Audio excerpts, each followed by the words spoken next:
Este programa llega a ustedes gracias a Venbox, seguro, fácil, rápido y económico. Y tú tampoco lo hagas. El calendario electoral latinoamericano 2021 tiene una primera entrada en Ecuador el 7 de febrero próximo. Para la disputa están inscritos 16 candidatos a suceder a Lenín Moreno en la presidencia de la República, entre los que destacan el banquero y empresario Guillermo Lasso, el líder indígena Yacu Pérez y el economista Andrés Arauz, delfín del expresidente Rafael Correa, cuya condena por un caso de corrupción impidió ser su candidato a vicepresidente. Para algunos analistas, la elección ecuatoriana puede ser un anticipo de lo que ocurrirá luego en otros países de la región, como por ejemplo en Perú y en Chile. Ese mismo 7 de febrero se elegirán 137 integrantes a la Asamblea Nacional, de las cuales 15 serán representación nacional, 116 provinciales y 6 del extranjero. Juan Fernando Flores es candidato como asambleísta principal para América Latina, el Caribe y África por el movimiento Creo 21. Él ha destacado la importancia de darle voz a los ecuatorianos que emigraron y ha ratificado que de salir electo, su compromiso es ser la voz legisladora de ecuatorianos que emigraron a otras tierras. Es hora, ha dicho, que nuestros connacionales sean escuchados por el gobierno. No callaré, le da la bienvenida. Pero antes, un interesante mensaje. ¿Te estás mudando? ¿Quieres importar o exportar tu vehículo? Te lo tengo con Venbox, rápido, fácil, seguro y confiable. Ponte en manos de Venbox. Ellos se encargan de todo el papeleo y se aseguran que tu mudanza y tu vehículo lleguen a tiempo y en perfectas condiciones. Venbox es el servicio de carga más rápido, seguro y confiable. Ubícalos en la avenida La Paz, urbanización Villa Cáceres, edificio gris, planta baja, local 1, o llámalos a los teléfonos que ves en pantalla. Recuerda, Venbox es rápido, seguro y confiable. Bueno, y ya le dimos la bienvenida a nuestro invitado del día de hoy, Juan Fernando Flores, que sin duda alguna, tiene una carta que quiere jugar a juicio de los venezolanos, difícil. Digo de los venezolanos porque conocemos perfectamente, Juan, cómo es el tema electoral en nuestros países, cómo ese tema electoral es dominado precisamente por ciertas élites, vamos a llamarlas progresistas, y además estás compitiendo en una región que está llena de progres, donde hay mucho dinero de las izquierdas rodando, donde además lo que las izquierdas desean es precisamente en unos rescatar el poder y en otros mantenerlo. Así que eres una persona, a mi juicio, arriesgada, valiente, porque estás luchando contra una organización internacional que no se mide en absolutamente nada. Bienvenido. Y bueno, como este es el primer programa del año, Juan, quiero a través de ti extenderle un abrazo de principios de año a todos los que nos siguen. Bueno, Muchísimas gracias. Y quería tu opinión, de verdad, ¿siempre tuviste en mente que querías ser asambleísta por los ecuatorianos que viven afuera? Tú mismo viviste en mi país 26 años, en Venezuela 26 años. Bueno, la verdad es que no sé qué decirte porque ahora estás en Ecuador, entonces sales de uno, entras en el otro, en una región convulsionada. ¿Siempre quisiste hacer esto para lo que te estás lanzando? Bueno, muchísimas gracias de verdad, no solo por la oportunidad. Yo creo que sí, y eso se lo debo en ese sentido a quien para mí es mi segunda patria, que es Venezuela. Fue el país del cual justamente aprendí la importancia de lo que implica la libertad y el luchar por lo que nosotros queremos. Yo inicié en la política cuando apenas tenía 17 años. Fue justamente un 27 de mayo lo que me hizo a mí del 2007 el decir, dejemos la indignación y pasemos a la acción de lo que estamos haciendo, y justamente, y ahí quisiera devolver más bien ese agradecimiento, porque personas como tú, créeme que nos inspiraron a muchísimos jóvenes a no quedarnos callados cuando veíamos cómo la libertad de expresión se cercenaba. Así que Sí, yo creo que en ese eso era sentido... ese era el cierre de Radio Caracas Televisión. Sí, ¿no? Y que además allí es donde nosotros creo que entendimos la importancia de la libertad, porque como jóvenes a veces no estábamos tan preocupados de lo que sucedía o simplemente el entorno estaba en la política, pero uno no era muy relacionado. Pero cuando sentimos ese día como nos quitaron algo, yo creo que ahí es cuando entendimos el que si nosotros no luchamos y alzamos la voz, siempre nos van a tener con la mirada hacia el piso. Y ahí fue cuando nosotros decidimos participar, involucrarnos.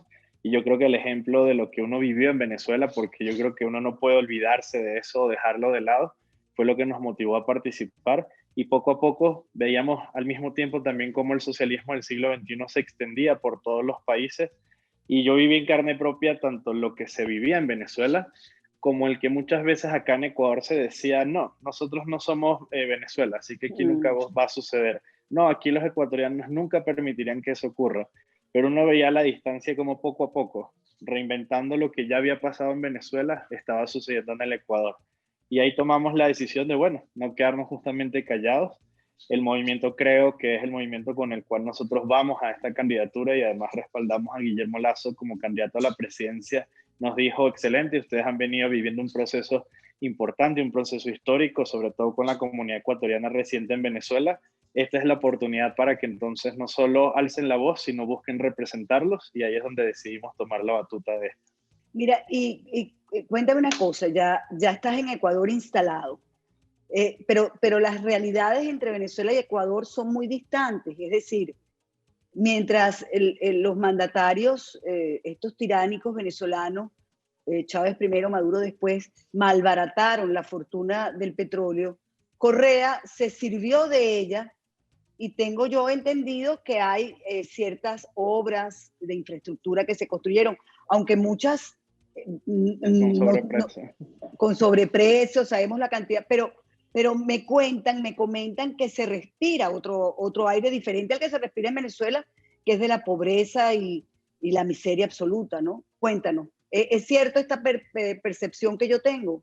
Sí, y yo creo que son dos factores los que influyen. Uno, el que ellos aprendieron de Venezuela, porque recién Correa llegó en el 2008, ellos aprendieron ya en ese periodo qué no repetir para que justamente no termine el modelo allá. Y el segundo, que yo creo es el elemento fundamental, es que nosotros vivimos una economía dolarizada, lo cual a Exacto. ellos no les ha permitido poder avanzar como hubiesen querido hacerlo en otros sentidos. Ahora sí, su candidato habla de pasar una moneda electrónica a empezar a emitir bonos electrónicos y hacerle llegar dinero electrónico, que creo que a quienes viven en Venezuela les debe sonar muy parecido a lo que ya se hace allá, porque necesitan desmaterializar el dólar para ellos empezar a manejar un dinero. En el punto en que ellos logran eso, yo creo que no estaremos muy lejanos de compartir realidades como las que hoy tiene Venezuela. Porque cuando manejan la economía de esa manera, cuando no hay un control de cómo manejar el dinero y cuando no depende de ellos, porque el dólar no es la moneda propia del país, ya ahí es cuando las cosas se les ha dificultado y por eso hoy necesitan ir hacia ese paso. De allí, obras, sí tenemos obras buenísimas, pero tenemos la carretera más costosa de América Latina, una carretera que costó más de $1 millón por kilómetro cuadrado. Ahí es donde nosotros podemos ver que no es solo el tema de las obras, porque aquí mucha gente dice, pero tenemos carreteras gracias a Rafael Correa, pero ¿cuánto dinero se robaron? Incluso entre Ecuador y Venezuela hay un proyecto que Chávez, cuando estaba vivo, vino hasta acá a inaugurar, que era la refinería del Pacífico, que Mm. eso implica el aplanamiento de un terreno donde nunca se construyó una refinería y donde Venezuela y Ecuador invirtieron tanto dinero en tan solo colocar plano un terreno que hoy no se utiliza para nada. Y además tengo entendido que también hicieron algunas obras con los chinos, que también tienen sobreprecio, de las cuales más de la mitad hoy en día no funcionan, no sirven, y estamos hablando de infraestructura también que tiene que ver con el petróleo, ¿no? Efectivamente. Este, sin embargo, dicen que ustedes son acreedores es de China y que el gobierno que llegue a coronar ahora en estas elecciones del 7 de febrero, pues dicen que va a ser impulsado o está impulsado, el candidato que llegue es el impulsado por el gobierno chino. Y ese candidato, sin duda alguna, es el pupilo de Correa. Nosotros Eh, acá le decimos a la marioneta. ¿Y por qué le decimos marioneta? No solo en el sentido de lo que puede implicar para algunos despectivos. Es que si Rafael Correa no opina de un tema desde Bélgica, porque recordemos que él es prófugo de la justicia ecuatoriana, él no lo habla aquí. Incluso en el país se han desarrollado ya 5 debates presidenciales y ahí no ha participado, excepto en el único que no podía faltar, que es el debate obligatorio del Consejo Nacional Electoral. Y aún así veíamos cómo lo único que hablaba era de su predecesor Rafael Correa, pero poco hablaba de lo que él va a hacer como candidato a la presidencia de llegar al poder. Así que yo creo que en ese sentido, yo más bien diría que es el candidato del socialismo del siglo XXI, porque sin duda el respaldo de lo que es el Foro de Sao Paulo o el Grupo de Puebla está presente en todos sus proyectos, tal como lo vimos hace poco en Bolivia y en Argentina. Sí, pero también está China y está Rusia y está Turquía. Acuérdate que pareciera que con América Latina se juegan barajitas y andan en eso. Pero fíjate, me preocupa porque ayer revisando un poco las encuestas, vi que Atlas Intel, no, yo de verdad quiero que sepas que desconfío profundamente de todas las encuestadoras en los últimos años, han dado ganadores por 10 y 15 puntos a determinados candidatos, primero para instalar esa matriz, estoy de acuerdo en que es parte de las irregularidades electorales, ¿no? Para no llamarlo fraude, aunque deberíamos hacerlo. Lo que pasa es que en estas plataformas ya no se puede utilizar esa palabra porque inmediatamente te censuran. Sin embargo, yo creo que uno debe hablar las cosas como son y por su nombre. Entonces, fíjate, viendo esas encuestas, Atlas Intel habla de que el candidato Andrés Arauz tiene 37,7% de la opción, ¿no? Pero Guillermo Lazo, que es candidato por tercera vez, tiene el 32%, y Yacú Pérez, que es el del movimiento indígena, tiene el 9%. Es decir, y los demás candidatos, porque hay 16 candidatos, los demás candidatos es el 1%.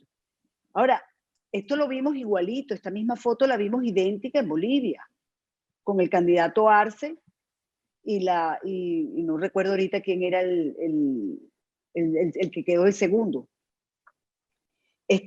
Y al final decían, no, que vamos a la segunda vuelta, decían en Bolivia, y no llegaron a la segunda vuelta. Igual le puede pasar a ustedes, porque la diferencia para ustedes llegar a la segunda vuelta tiene que llegar al 40%, y vemos que le falta muy poquito, y lo que sí vemos en esta encuesta es que los 10 puntos de diferencia no están todavía. Pero bueno, en las encuestas en Bolivia pasaba igual, y terminó ganando. Bueno, y con Evo desde Argentina y Correa desde Bélgica. No sé, tengo muchas similitudes aquí. Sí, a veces pareciera ser un déjà vu que la región vive y hasta creo que a veces no nos cansamos de vivir. Pero la diferencia que nosotros estamos haciendo es que hemos venido trabajando desde el mes de noviembre del año pasado un control electoral excepcional de 40.000 hombres y mujeres que van a estar desde el día de las elecciones y que en nuestro caso no solo van a estar en territorio nacional. En nuestro caso somos 46 países los que van a participar con 410.239 electores que son ecuatorianos residentes en el exterior y donde el día de hoy ya hemos completado más del 100% de los delegados electorales en el sentido de poder tener esos respaldos. Juan, yo voy a hablar de tu candidatura y de las elecciones que me parece increíble que los ecuatorianos en el extranjero puedan tener representantes en la asamblea. Eso lo vamos a profundizar. Pero me llama poderosamente la atención que ustedes sigan insistiendo en que van a tener 40.000 testigos, digamos, en los centros electorales, cuando sabemos que estas irregularidades se cometen vía digital. O sea, estas personas no están capacitadas para saber cuándo, en qué momentos se pueden introducir votos y en qué momentos no, porque mira, lo de los Estados Unidos, el que no lo quiera entender, perfecto. Pero de que es un suceso extraño, plagado de irregularidades, como han sido los venezolanos, como han sido los bolivianos, como han sido tantos en el mundo, tendríamos que entenderlo. O sea, vamos a seguir creyendo en el voto digital. Te pregunto, ¿en tu país el voto es digital? No, en nuestro caso los votos son físicos, son papeletas electorales que nosotros tenemos que emitir directamente de manera individual y que se va a generar en todo el territorio nacional de este sentido. Solo un centro de votación El conteo igualmente es presencial y de manera física que se generaría para cada uno de los procesos. Hace poco, el Consejo Nacional Electoral sí trató de hacer algo, y yo creo que es importante esa noticia, trató de hacer un canje al sistema virtual y que el sistema virtual iba a ser manejado por una empresa que los venezolanos conocen mucho. Smartmatic sería la empresa que se hubiese Dios, encargado de manejar el proceso electoral. Nosotros presentamos todas las denuncias correspondientes a ello y cómo no podíamos permitir que se pase, sobre todo con una empresa que sus propios dueños hicieron conocer hace pocos años de que se habían inflado los padrones electorales. Así que en ese sentido también iba respecto a qué lo que bueno. me mencionaba, de que tenemos 40.000 delegados que van a poder ejercer el proceso de veeduría dentro del proceso electoral. Me quitaste la angustia y la preocupación. O sea, en tu país no hay voto digital, sino No, presencial, papeleta, contar una por sí, una. y aprovecho, es una papeleta muy similar a esta que nosotros tenemos acá, donde va identificado los partidos políticos, los candidatos y marcando una raya dentro del partido de elección es donde se garantiza el proceso en este sentido. Incluso para esta elección la votación es cerrada y va a permitir que justamente los ecuatorianos puedan elegir con 4 votos en 4 papeletas distintas los representantes desde presidente a vicepresidente, asambleístas nacionales o provinciales y parlamento andino, que en nuestro caso se sigue manteniendo en elección libre por parte de los ciudadanos. Mira, también leí en otra encuesta, no recuerdo el nombre, que había como una apatía del electorado. Creo que rondaba algo así como más del 50% que no le interesa el tema electoral, pero además un 40 y pico por ciento todavía no tenía decidido por quién votar. Eso ustedes lo manejan, eso es así. Sí, el problema que tenemos son dos. Uno, la poca credibilidad que tienen hoy en día los ecuatorianos en las instituciones, que parte por quienes han estado en ellas y han operado bajo la corrupción, y una estrategia que nosotros estamos convencidos y claro que viene desde el mismo justamente grupo del Foro de Sao Paulo que ha repetido en todos los lugares, donde es desacreditar las instituciones para llevarlas a un punto tal donde el ciudadano sienta que da lo mismo elegir o no elegir, porque al final esa institución no hace nada por mí. Y en ese es el caso de la Asamblea Nacional. Nuestra Asamblea Nacional tiene apenas un 2.9% de aceptación a nivel nacional. Es el primer, siendo el primer poder del Estado, es en el que menos creen los ciudadanos. Y lo segundo es que vamos a atravesar unas elecciones en una situación muy atípica que tiene que ver con la pandemia. En Ecuador el voto es obligatorio. Todos los ciudadanos mayores de 18 años hasta 65 años de edad tienen la obligación de votar. Solo los jóvenes Okay. entre 16 y 18 años tienen el voto opcional, quienes tienen más de 65 años de edad y los ecuatorianos residentes en el exterior.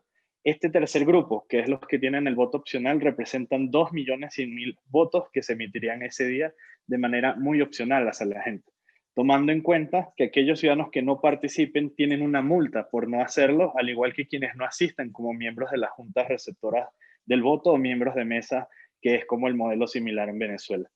Ahí tenemos un problema, la falta de garantías en materia de bioseguridad, el que el Consejo Nacional ha tenido un proceso que es reprochable en todos los sentidos que se ha venido desarrollando, hace que la misma gente tenga poca credibilidad e intención en eso. Hace poco tuvimos que eliminar 6 millones de papeletas presidenciales que ya estaban impresas porque el Consejo Nacional Electoral se equivocó en el logotipo de una de las organizaciones políticas.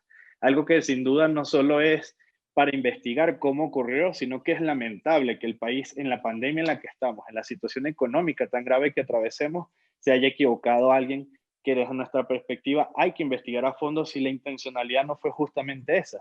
El mostrar que el proceso es tan complejo, tan corrupto, tan frágil y que genere que los ciudadanos no participen y lleguen al punto de decir, prefiero pagar la multa que arriesgarme a ir a votar.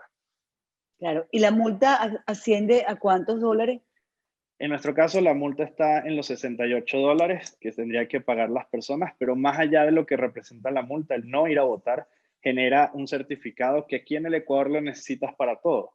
Canjear un cheque, abrir una cuenta de banco, inscribir a tus hijos en el colegio. Es decir, Claro. hay un principio de que para garantizar tus derechos debes cumplir con tus deberes. Me parece muy interesante es eso, que se exija que la gente participe, para que después también pueda quejarse, ¿no? Si no participas, después no puedes reclamar. Fíjate, a mí me llama mucho la atención, hay 6 representantes a la Asamblea, es decir, que van a ser electos por los ecuatorianos en el extranjero. ¿Son 6 ciertamente? ¿Esa es la cifra? Sí, somos 6 asambleístas distribuidos en 3 circuitos. Uno es América Latina, el Caribe y África, que es en el caso donde nosotros buscamos representar, Estados Unidos y Canadá, y Europa, Asia y Oceanía. Son 400.000 electores de una población electoral de más de 3 millones de ecuatorianos que vivimos en el exterior, de los cuales para este proceso, el año pasado se cerró el proceso de inscripción, fueron 410.239 los que se inscribieron para votar. ¿Y cuántos de esos, por ejemplo, tengo una curiosidad, viven en Venezuela?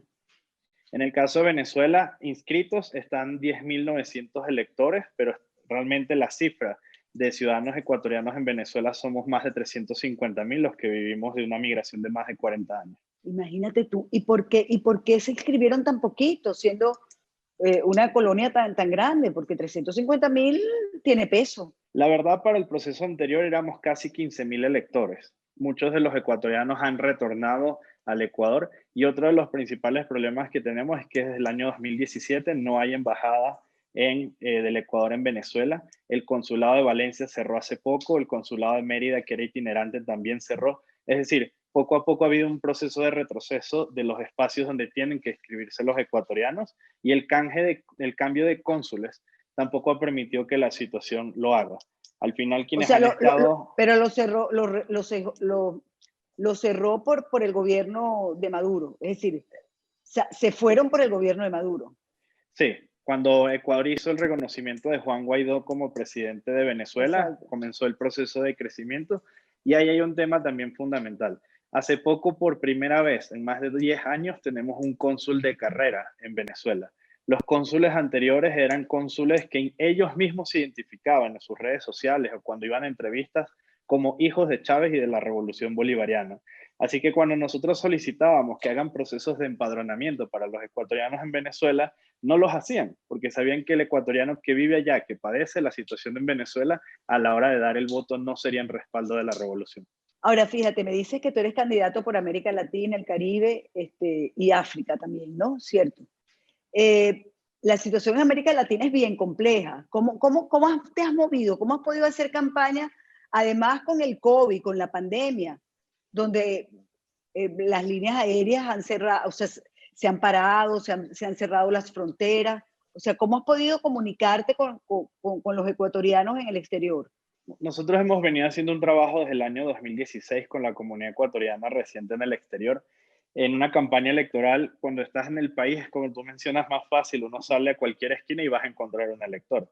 En el caso nuestro ha sido a través de las redes sociales y plataformas virtuales como la que estamos justamente ahorita, la que nos ha permitido romper esas fronteras y comenzar a ubicar a los ecuatorianos.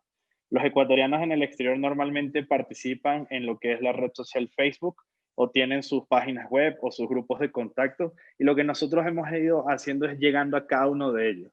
Para el año 2016, nuestra estructura en América Latina solo estaba en, creo, Venezuela. Hoy en día estamos en más de 13 países de la región. Eso nos ha permitido a nosotros llegar a los ecuatorianos en los diferentes espacios y para esta elección nosotros vamos, los 4, somos principal y suplente, somos de 4 países. En mi caso yo represento a la comunidad ecuatoriana residente en Venezuela, Carola Cruz, que es mi suplente, representa a los ecuatorianos en Perú, Carola Zaguay es a la comunidad ecuatoriana en Argentina y Cristian Valareso a la comunidad ecuatoriana residente en Chile, buscando de esa manera tener la representación y participación de la comunidad ecuatoriana en todo el sentido desde lo que representa nuestra región. O sea, ustedes 4, digamos, hacen un equipo, aunque la curul es para uno.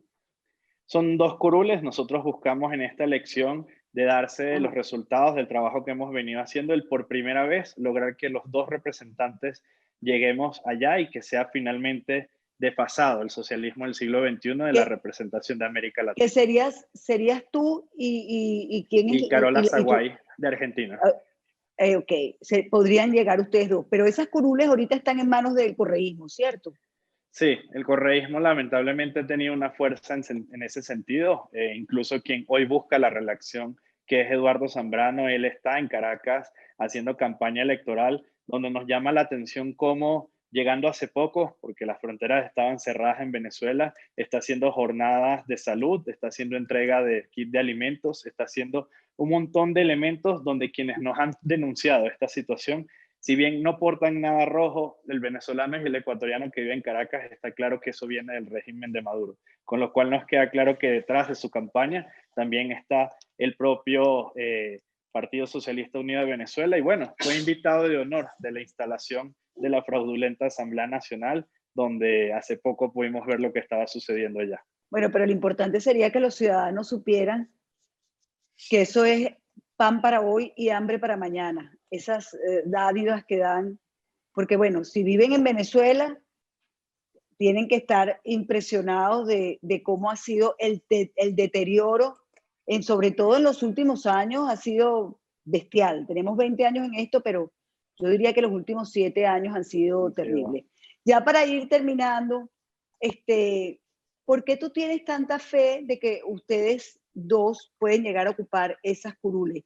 Y la otra pregunta, las otras 4, porque sé que son 6 asambleístas representantes de los ecuatorianos en el extranjero. Los otros 4, ¿por dónde salen? Ok.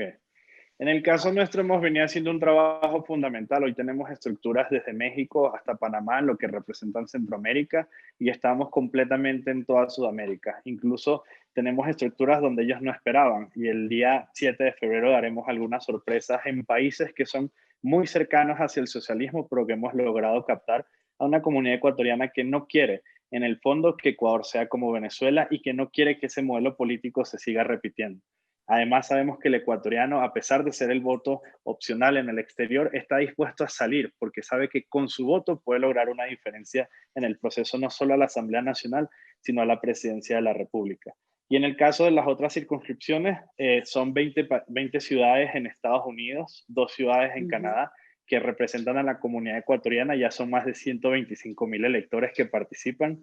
Ahí son, en este caso, 17 candidatos a la Asamblea Nacional. En nuestro caso solo hay 6 candidatos. Y en el caso de Europa, Asia y Oceanía son 18 candidatos, donde las principales fuerzas están en España, Italia, Alemania, Francia e Inglaterra. Entonces, hemos logrado capitalizar como movimiento político. Hoy tenemos 45 estructuras de los 50 países donde los ecuatorianos participan en el proceso electoral, donde hoy podemos decir que Creo, como organización política, está presente de Argentina a México, desde Los Ángeles hasta Washington y desde España hasta Rusia. Es decir, hemos logrado crear un conglomerado político que va a buscar representar a los ecuatorianos en el exterior en la Asamblea Nacional. Creo es el partido político que apoya precisamente al candidato Lazo a la presidencia, ¿cierto? Sí, nosotros estamos junto a Guillermo Lazo a la presidencia y Alfredo Borrero a la vicepresidencia, buscando este 7 de febrero, a través de la lista 21, lograr la representación y ese cambio que necesita el Ecuador. ¿Qué diferencia a Lazo de Arauz, ya para ir terminando? ¿Por qué? Además, creo que por lo que vi del tarjetón son listas cerradas, ¿no? Exacto. No se puede votar por uno de uno y otro de otro, sino cerradas. Tienes que votar por todos. Entonces, ¿qué diferencia a Creo, por ejemplo, de el candidato de UNES, que es precisamente Arauz? ¿Cuál es la diferencia entre unos y otros? Bueno, en nuestro caso, ¿Por qué habría que votar un ecuatoriano por ustedes y no por otro? primero porque nosotros creemos en el fortalecimiento de la dolarización para mantener la economía y la estabilidad del Ecuador. Segundo, porque ellos han sido quienes en los últimos 14 años se han llevado más de 70,000 millones de dólares producto de la corrupción, y que ya hablan de recuperar el futuro, pero poco hablan de recuperar lo robado. Y además, porque hay un proceso que es inédito en este sentido, donde tenemos a hombres y mujeres que por primera vez estamos participando en la política para llegar a estos espacios de representación, para que nosotros podamos tener realmente representantes ante la Asamblea, ante el Parlamento andino y ante los diferentes espacios, para ser la voz de los ecuatorianos. Aquí hay algo que nosotros decidimos. Cuando nos cansamos de lo que estaba sucediendo en el país, nosotros no nos quedamos detrás de las barras, decidimos ir al frente, y ahí es donde nosotros logramos que hombres y mujeres estén allí representando, y en este caso jóvenes, que somos los que hoy queremos un cambio. Si bien nuestro país establece cuotas para participación de la mujer, cuotas para la participación de los jóvenes, nosotros no nos quedamos en los porcentajes. Nosotros fuimos más allá porque tenemos gente con capacidad y experiencia que representará, así como lo hará Guillermo Lasso y Alfredo Borrero desde la presidencia, la Asamblea Nacional el cambio que queremos ver. Bueno, ya nos has dicho que vas a ser la voz de los ecuatorianos en el extranjero. ¿Qué pide el ecuatoriano en el extranjero? ¿Qué está pidiendo? Lo primero, que consulados y embajadas dejen de ser las sedes políticas de quienes están en el gobierno. Hoy, lamentablemente, por tú no estar con el correísmo o el morenismo, simplemente llegas a un punto donde te amenazan a que, como dependes del pasaporte que te lo emita el cónsul, es mejor que no hables tanto de política y te lleves bien con ellos. Lo segundo, nosotros hemos aportado más de 3.200 millones de dólares al país producto de las remesas. Somos la segunda fuerza que sostiene la economía del país, pero poco se nos da en espacio, representatividad y sobre todo en derechos cuando regresamos al Ecuador. Nosotros, para regresar al país, podemos haber estudiado en el exterior, pero eso nos dificulta los procesos de revalidar al momento de llegar acá. Y además tenemos problemas dentro de la misma inclusión económica. Siendo uno de los que aportó a la economía para que se sostenga, somos los que pocas oportunidades tenemos para ello.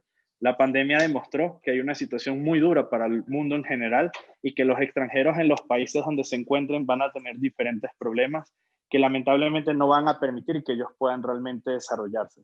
Así que lo que nosotros buscamos es que haya una representación y una estructura que permita que el ecuatoriano que quiera volver lo pueda hacer y tenga oportunidades de surgir en el país, porque al final todo extranjero, sin importar la nacionalidad, una vez que migra, lo que siempre quiere es volver a la tierra que lo vio crecer. Bueno, Juan, te deseamos todo el éxito del mundo, pero sobre todo que si llegas de verdad a ese espacio en la asamblea, cumplas con lo que has dicho y seas la voz de tantos y tantos ecuatorianos que viven fuera, ¿no?